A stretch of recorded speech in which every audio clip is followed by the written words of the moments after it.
Welcome back, guys. Shadow here. And you know what I'm excited about? Do you know what I'm excited about this week? It is Iron Banner. And that is why I'm galloping. And Lord Salidin is here. If you want to find him, he is right above where the gunsmith is. If you see where I'm looking, you spawn underneath that little bridge. Just climb up one of the sides, come up over here, and this is where you'll find Lord Salidin. Now, there was a post in the TWAB, and they only mentioned the armor set, but in the Twitter feed, Bungie did confirm there are weapons. I am on my hunter, so let's take a look at what Lord Salidin has brought us this week. So let's take a look. And load. Now, I really like that armor set. That armor set actually looks really cool. I just hope it has the stats that I want on it. And it's looking like a lot of mobility and resilience. Okay, so we're just going to go and look at each one. The Iron Treg Casqua. I'm going to pronounce it that way. Might have killed it.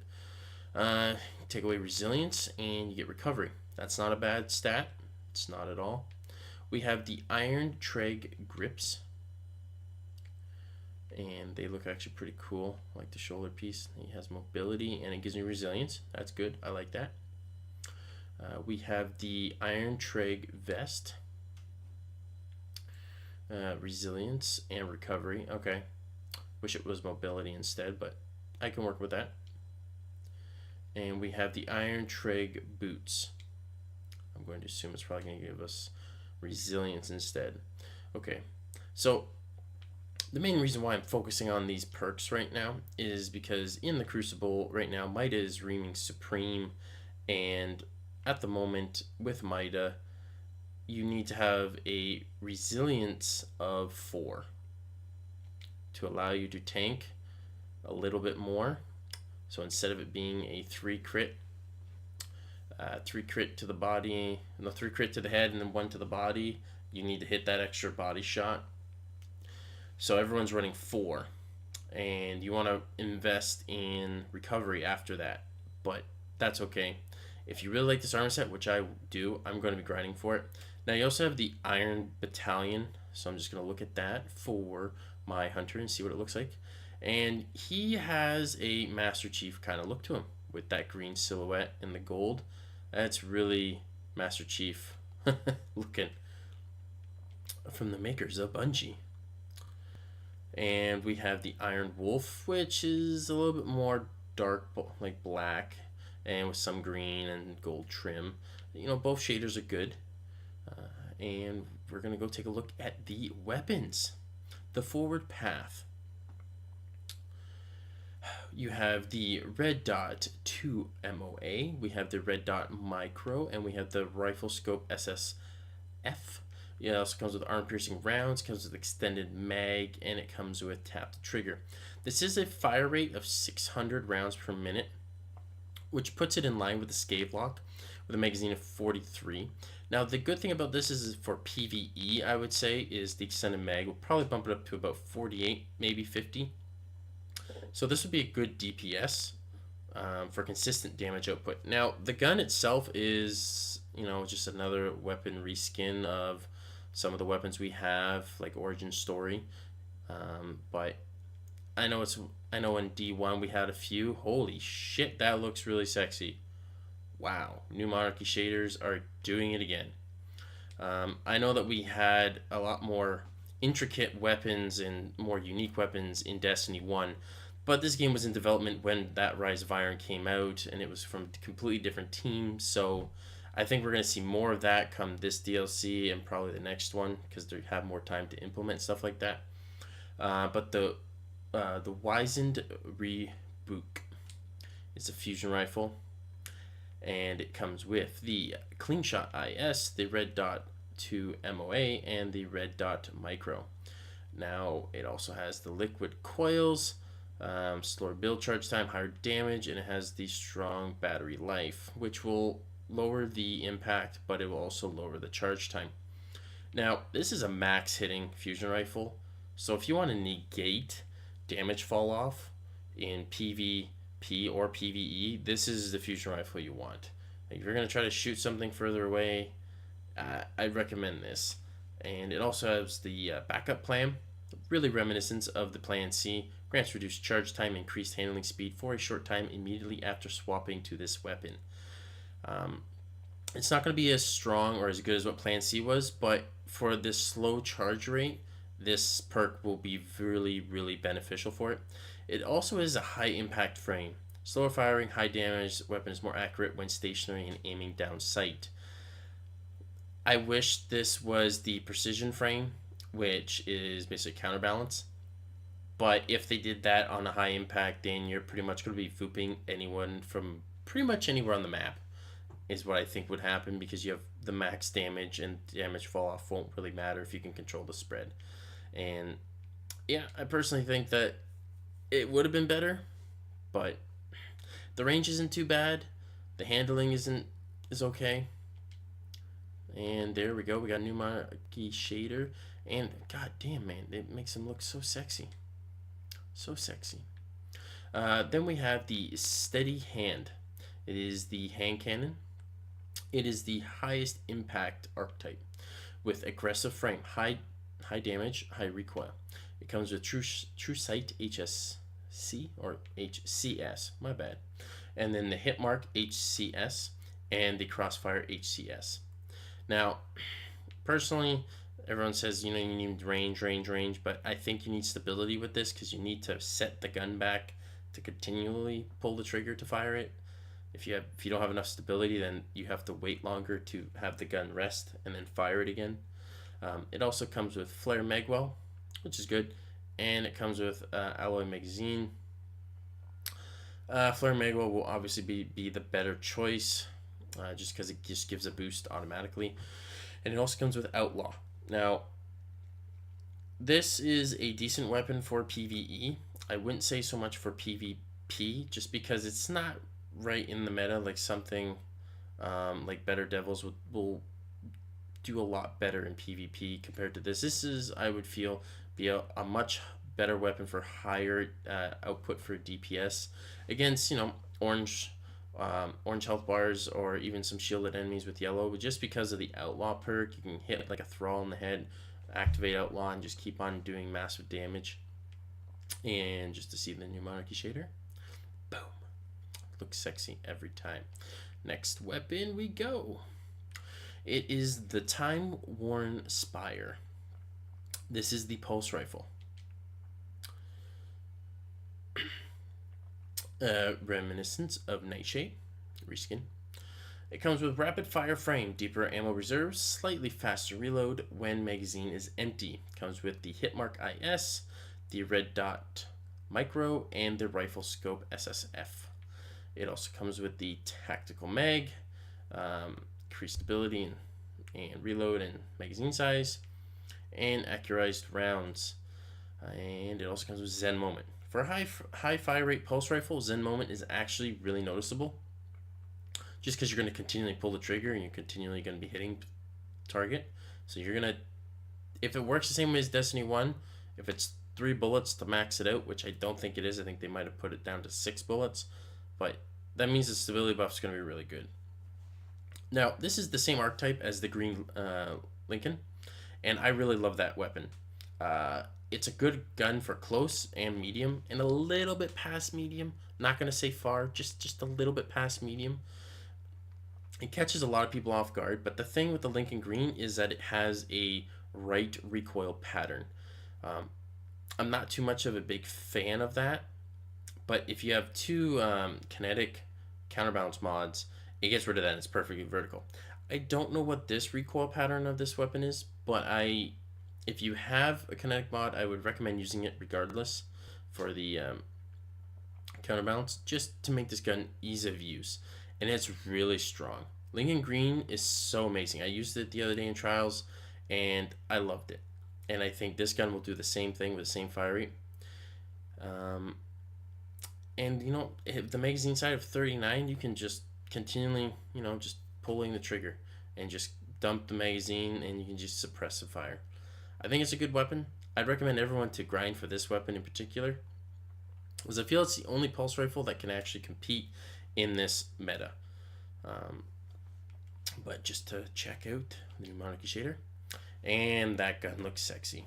Man, I love new Monarchy shaders. I'm just going to say that over and over and over again. But yeah, pick this weapon up. I'd highly recommend grinding for this. This is a good weapon. When Mida gets nerfed, I think this pulse rifle will take over, and maybe the Vigilance Wing.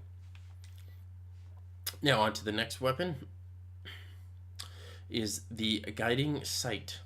It is the Scout rifle. We have the high impact frame, clean shot IS, the red dot 2 MOA, and the rifle scope ST with the tactical mag and armor piercing rounds with pulse monitor. Auto reloads part of the magazine when the wielder is critically wounded. It can be a good gun, but this archetype is just not favored in the game. Its time to kill is good, but because of its consistency issues, the Nameless Midnight is a lot better, or even anything like the Mananana Scout Rifle. It's a lot more consistent, and the problem is in PvP, these weapons don't really range supreme because your engagements are really close.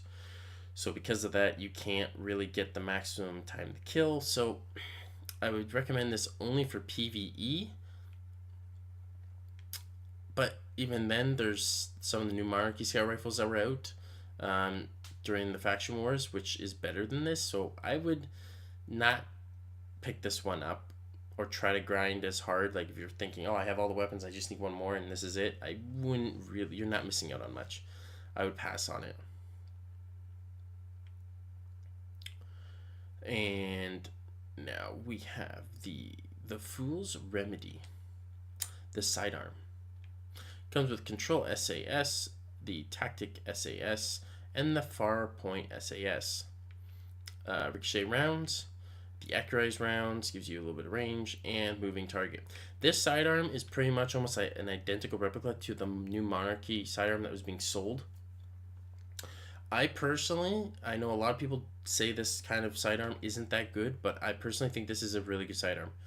It has the highest stability in the game.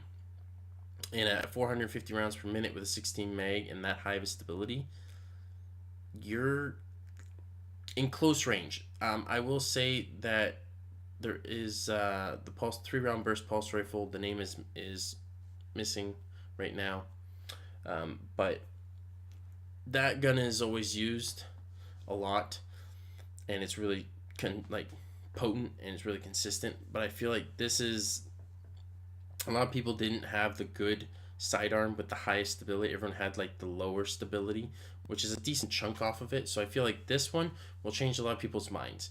Try using it, give it a chance. I have a blue version that's like this, and it's actually surprisingly good. It's surprisingly good, and I would recommend anyone to try it. And that new Monarchy shader, pretty sexy. And some of the weapons have reset or changed over. So we have the Day's Fury. So we have Precision Frame. Fires slower grenade projectiles that bounce, hold R2, fire, release to detonate. Countermass. We have the Confined Launch. And we have the Volatile Launch. We have the Mini Frag. Grenades are smaller and more compact for easier reloading. And we have Spike Grenades. Grenades fired from this weapon do increase damage on direct hits. And we also have Snapshot. The only thing I wish that this gun had was a built-in intrinsic perk for proximity detonation, just because holding down the trigger is nice and releasing, it's fun, but you have an exotic weapon that does that. I think it's the Judicator. And you're not going to dethrone that weapon for a grenade launcher, so the velocity, is there something? No, there's nothing with velocity to increase it. So I hope this is a good weapon. I would give it a shot. I know I'm not sounding too thrilled about it, but that's just because I've been using a grenade launcher that has proximity detonation, and it makes a world of difference. And it's almost like one of those, you automatically need those perks. So if you need it, give it a try. And if you do want to try it And there's a new monarchy shader. Sexy. And let's take a look if they have reset and went to a different weapon at all. And there we go. We did get it. It reset and it gave us the submachine gun. Awesome. The Hero's Burden. This is a submachine gun I'm hoping is really good, because I love the new Monarchy submachine gun, and this is the same type as it. So we have the adaptive frame, well-rounded grip, reliable and sturdy. SLO 10 post, the SPO 28 front, and the SPO 26 front. It comes with high caliber rounds. It comes with drop mag and threat detector. Increased reload, stability, handling when enemies are in close proximity. Now, this is a gun I feel is a niche weapon. I have not tried a submachine gun that's had or has high caliber rounds in it. But if it works anything like Uriel's Gift and you're up close, no one's going to hit you. Your recoil is going to go everywhere. So I personally think this is a gun that I think everyone should try, and it's a hidden gem.